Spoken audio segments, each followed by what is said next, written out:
People near the coast should evacuate immediately to higher ground if they are. That warning was extremely good advice. Prefecture, northeastern Japan, an intensity of 7 was recorded on the R studios. When earthquakes hit newsrooms, it's easy to see straight away how powerful they are. And if they're out to sea, just off the coast, then the tsunami doesn't take long to turn up. And this is a look, once again, at Kamaishi City in Iwate Prefecture, and it looks like the tsunami has been engulfing the port. You're seeing live footage of a tsunami engulfing the port area of Kamaishi City in Iwate Prefecture. We've been reporting earlier on that the meteorological agency has issued a warning for tsunami up to 6 meters deep, 6 meters high, and this is what's happening right as we speak. A large tsunami engulfing the port of Kamaishi in Iwate Prefecture. While that was all happening in the northeast of Japan, Tokyo, the capital further south, was feeling it as well in different ways. TV channels showed fires burning, people trapped in high-rise buildings. Although other pictures suggested most buildings had stood up to the earthquake, as they're designed to, others had collapsed, and it's impossible to imagine the number of dead from this won't be substantial. Also established a special office to look into the damage to banks and other financial institutions. Geological experts have warned that while the tsunami roared west towards Japan, it's also likely to have moved north, and that means the southeastern tip of Russia near Vladivostok. There are warnings for other countries as well, as diverse as Taiwan and Hawaii. Lawrence Lee, Al Jazeera. Yeah, well, a tsunami is formed by the seafloor moving vertically due to a large earthquake. You need a very energetic earthquake to really make a significant change in the sea level, and we've certainly seen that today with magnitude 8.8 is a very intense earthquake. And that has pushed the sea level up above the rupture in the sea floor, and that wave then propagates outward from that rupture across the ocean in all directions. When you're seeing the pictures that we're seeing on the screen now, the force of the water, can you just give us an indication of just how strong that force of water coming in on land is? Nothing can stand up to it. No, that's exactly right. We've had observations already measured on the Japanese east coast of waves of 7.3 metres above normal sea level. There may well be higher spots where there aren't gauges, but that is an enormous wave, and what people have to bear in mind is that a tsunami wave is quite different from a normal wind wave, which goes up and down in a matter of seconds. The tsunami wave has a wavelength that can be hundreds of metres, so it's an enormous volume of water. It rises 7 metres and may stay up as water pours in at that height for 10 to 15 minutes before it goes down again. So it's an enormous volume of water, and that's why the force is so great. We've seen a number of devastating earthquakes over the past few weeks. Only a couple of weeks ago, the terrible earthquake in Christchurch, now this in Tokyo. Why are we seeing so much seismic activity now? I don't know that anybody could answer that. Unfortunately, we don't know how to forecast when earthquakes are going to happen. This is all around the Ring of Fire, which has existed around the Pacific for a very long time. Its activity fluctuates with time. I'm not a seismologist, but I don't think anybody is really capable of predicting when these peaks in activity are going to happen.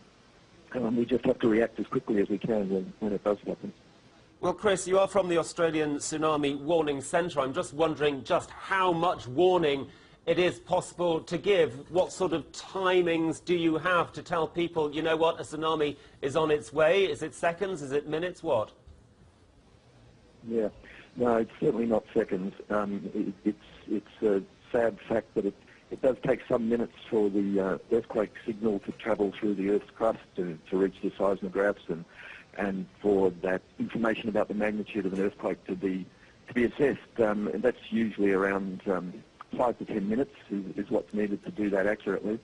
Then, of course, warning has to be formulated and distributed. So it's very, very difficult to give useful warnings to anybody who's less than 30 minutes tsunami travel time away from the earthquake.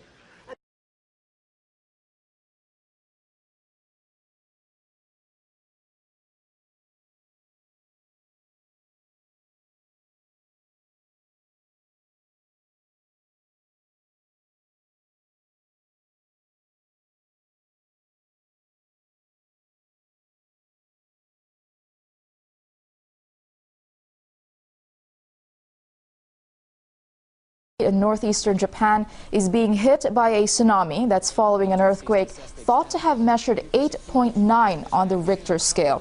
Well, you're looking at live pictures of the situation right now. In the area, water is currently surging inland in Sedai, some 350 kilometers north of Tokyo.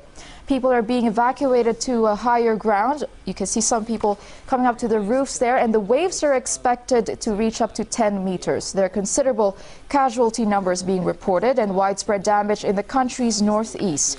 Well, TV pictures show buildings, cars, and even ships being swept away. Communication links are paralyzed, making it difficult to confirm levels of damage or injuries.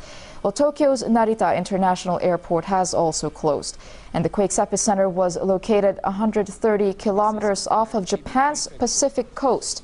Well, 3 residential areas on Russia's Kuril Islands, north of Japan, are also under threat, with emergency services on standby. Well, we will keep you updated on what's happening over there right here on RT.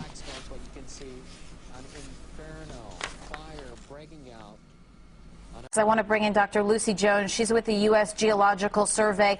Doctor, thanks for being with us. Just first off, can you give us some perspective, your take, worst earthquake to hit Japan? In quite a while, without question. This is the same size as the earthquake that hit Chile last February, pretty much. And as you can see what the tsunami is, that's what happens when you have this big an earthquake. To be this big an earthquake means that you have to have a very long fault, probably 300 to 500 miles long, under the ocean, and so all of that ocean floor got moved up during the earthquake and displaced all the water. And that's why we're seeing what we're seeing. Are you agreeing that we had spoken to a geophysicist earlier that this is probably the worst that we're going to see of it when it comes to a tsunami, that any possible further aftershocks would not trigger something as massive? Okay, now the aftershocks, yes, very much the magnitude of the earthquake determines how big the tsunami is. That doesn't mean the tsunami is over, though, because it will produce multiple waves. Mm-hmm. And if we've already had the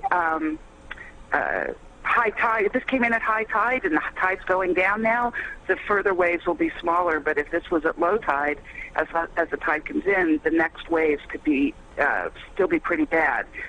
In Chile, I know that the largest waves in some areas were 3 to 8 hours after the main shock. Wow. Because of the tides. Wow. Give us an idea, your expertise on where this struck and how significant this was, what it would have been like had this struck on land, and was there any kind of bullet dodged by the fact that it was underground, or did that make it worse? Well, being underwater meant it was able to create the tsunami. And essentially, you need such a huge fall to produce such a big earthquake, it wouldn't have been on land. So it's sort of a hypothetical. The good news is that, quite much of the land will be farther away from the earthquake because of this. And then the bad news is by being underwater, you create the tsunami, and it'll depend on what the relative damages are. I mean, we see these pictures of fires, and that's been historically a huge problem in Japan. The Great Kanto earthquake of 1923 burnt Tokyo essentially to the ground, killed 150,000 people. Wow. So being able to get the fires under control is going to be the critical issue for Japan in the next few hours. Is that going to be something that we could continue to see, more fires breaking out? How would that be triggered? Well, they'll continue to be, because you'll continue to have aftershocks, and also, you've got the gas that's already turned down, or the electricity goes off, it comes back on, and your lamp that's now sitting in your sofa can cause more fires, and then you've already got gas having escaped, and it'll jump out. And like California, Japan's got the problem of a lot of wood frame construction, more flexible in the earthquakes, but then more vulnerable to the fires. Dr. Jones, I want you to stand by real quick. I want to update that there has been no tsunami warning, watch, or advisory that's been issued for the west coast of the United States following this 8.9 magnitude earthquake in Japan. There is, though, a tsunami watch that has been issued for the state of Hawaii. I believe we have Chris Warren, one of our meteorologists from the Weather Channel, available. Is that right, Chris? Are you with us? All right, not yet. So, Dr. Jones, I want to stay with you for a moment. As you're hearing that, we know that the state of Hawaii has been given a tsunami watch. What do you make of the other areas that could be affected as a result of this? Okay, yeah, the watch just means it's a long enough time before the first wave will get there that it's not yet at the status for the warning. Mm-hmm. I'm not sure why there isn't a watch out for the West Coast. I could imagine that we would need to. When I look at the Alaska website, it's still calling us a 7.9. So Alaska's the group that would be making the watches or warnings for the West Coast. Right. The officials say, according to this AP wire, officials say they are still assessing the situation. So as with any breaking news story, that could change. But this is the latest information that we have right now. Right. I would not be saying, oh, good, don't worry about it. I see what's going to be happening. Historically, earthquakes in Japan can cause a lot of damage on the east side of the Pacific, on our side of the Pacific. In general, the most damaging direction is the one that's perpendicular to the lay of the fault. This fault is mostly north-south, a little bit northeast-southwest.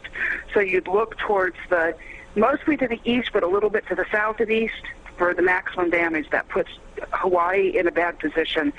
Maybe Mexico and northern South America might be in worse shape than California from this, even though they're farther away. There might be more a higher wave going in that direction. But that's really a guess without enough information. And obviously we will continue to update people as we get information as to whether or not that changes, because officials say they're still assessing it. I want you to react for a moment to one of our producers there in Tokyo, Arata Yamoto, who said that they've been allowed back into their office building in Tokyo, considering that you spoke about possible aftershocks. Is there any advice you have to folks that are out there that may be in their office building watching this? Well, I mean, the statement that they're let in suggests that the shaking wasn't as extreme in Tokyo. We can see that the epicenter is quite a bit farther north, as I said. Now, the fault's going to be pretty long, but it looks like maybe it stayed all north of Tokyo, so the shaking there wouldn't be as extreme. They should be expecting to feel aftershocks. There was a magnitude 6.4, only about 40 miles from Tokyo, according to the USGS National Earthquake Information Center. And Dr. Jones, I want to just update, just in the few minutes of when you were describing that, we have a new AP News alert that says the Tsunami Center widens its warning following Japan earthquake to include Hawaii and the rest of the Pacific. So as you said, this is something to be concerned about. Yes, and I think that the main thing to say to American viewers is, it's going to take, the tsunami waves travel at about the speed of a jet airplane. So it takes us 9 hours to fly from LA to Tokyo. It's something that's going to be the order of time for the waves to get over here. So it'd be coming in tomorrow morning. And, we all too often see people respond to a tsunami warning by going down to the beach to see it, and I just hope that people are not that stupid. We saw, and we saw the exact same thing. We got video from beaches in Hawaii where we were watching people. This was after the Chile quake, where we didn't actually see a tsunami, but we saw folks down there when there was a specific warning for folks to move to higher ground, and we saw people out there just trying to get a look at what may have happened, and obviously, as you are warning, that is not the smart thing to do. I got to go to Chile last summer and speak with some people who had been in the area affected by that tsunami. And their lives, they were there because the minute the shaking stopped, they started running for high ground. And people who live in these areas learn that. The tsunami can be incredibly deadly. And I think more of the world recognizes this after the the Sumatran tsunami in 2004. But this is just one more example of just how devastating a tsunami can be.